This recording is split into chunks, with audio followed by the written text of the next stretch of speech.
I think we can all agree that technology is the answer in many cases, along with awareness within an organization. So why don't we turn now to the latest buzzword that everyone's talking about, and that's AI and machine learning.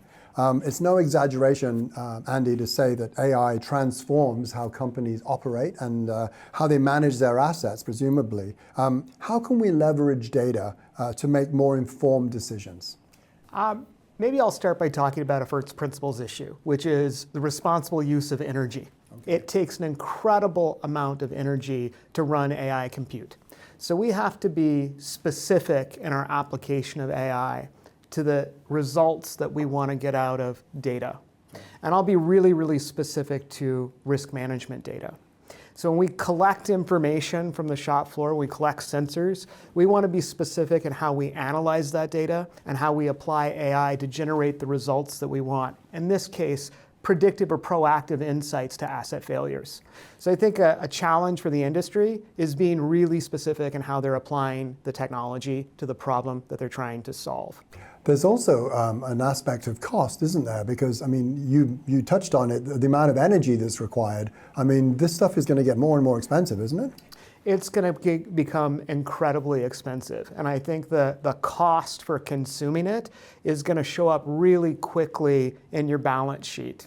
Very quickly, we're going to go, our compute costs are rising too fast. We've got to take and peel back, why are we using the compute? What are we using it for? And how do we be, again, very specific about the application of AI with that compute power to solve a problem? So really just taking the bite that you need, not finishing the whole plate, in other words. We've been at a buffet. Right. Filling ourselves for the last couple of years. Everybody's been very, very excited about the practical usefulness of, or maybe I would say uselessness of talking to a machine. Now we need to be really specific that we kind of got hooked on it, but we need to be really specific because the costs are going to increase greatly and we have to be very managed about using those resources. Yeah, careful and intentional. Let's get into big data and analytics because that's sort of where it all starts, isn't it?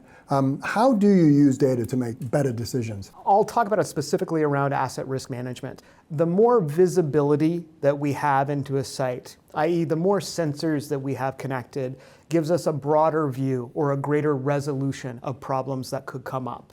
So us being able to analyze that data, look at what I would call the heartbeat of the operation, and just spot anomalies is the key thing that we're trying to do. I think when it comes to big data and analytics, we've overcomplicated things for the operators that need really simple solutions.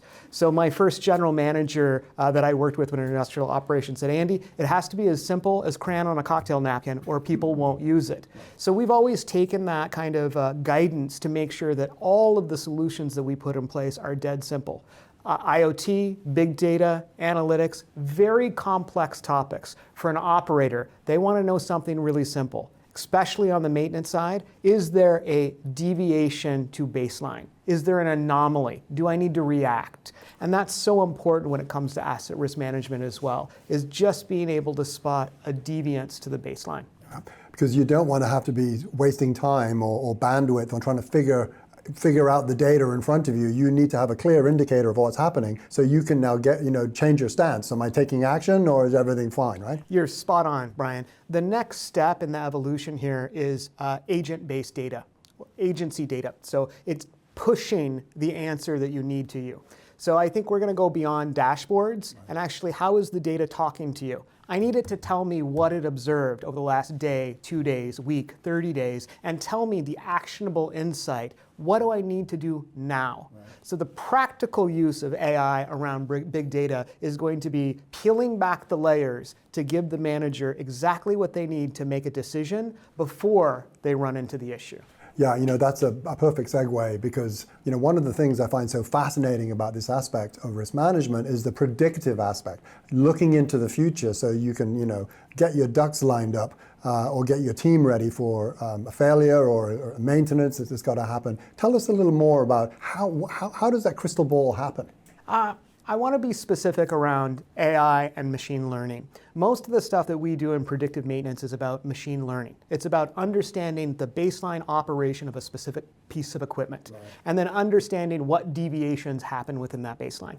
So once we've gathered a large enough data set, we can get better at predicting when those anomalies are going to occur. That's keeping it as simple as possible. There's a lot of tech that goes into building that machine learning capability and building those algorithms, but we need to gather a really good baseline set of data that's quite deep before we can get to the predictive insights. And I don't want viewers to walk away with predictive maintenance is a crystal ball. Like it's just going to tell you, at mile 72 on Highway 1, your car is going to break down. It doesn't work that way. Well, we've spoken a little bit about, what it means on the front line, being able to make decisions in the moment, quickly, with easy access to information. Barry, if I can turn to you, what about in the C-suite? How can we use this data to predict, or let me say, enhance our decision-making in the C-suite? Well, I think a lot of it, again, speaks to what Andy had referred to, is the AI gathers vast amount of data to make rather quick calculation of things. So from a C-suite perspective, there could be some critical business decisions that need to be made immediately and quickly, but as a C-level executive, you want to make sure you're making a clearly informed decision. So as an example, if I have a situation where I've got a land situation, that I've got an unstable land, or I've got an unstable slope or something of that nature that could lead to flooding issue, it could lead to a release of contaminated substances that could affect a significant community. If I know from the AI, the intelligence and everything else, can I comfortably and confidently say, I need to go put a piece of equipment here, and I need to put a person in that piece of equipment to be able to do this, because I can prevent that from happening. So that's something that you really need to trust the technology with, and the data that's coming out of that. And eventually that's where this is going to be leading to. Yeah. And I wonder, on the front line, as we've been saying, the technicians who are working at the rock face of the business, if you will, they have access to certain kinds of information. But now I think for the first time, the people in the office blocks and the office towers are also accessing the same information in real time. How does that affect what's happening around risk management?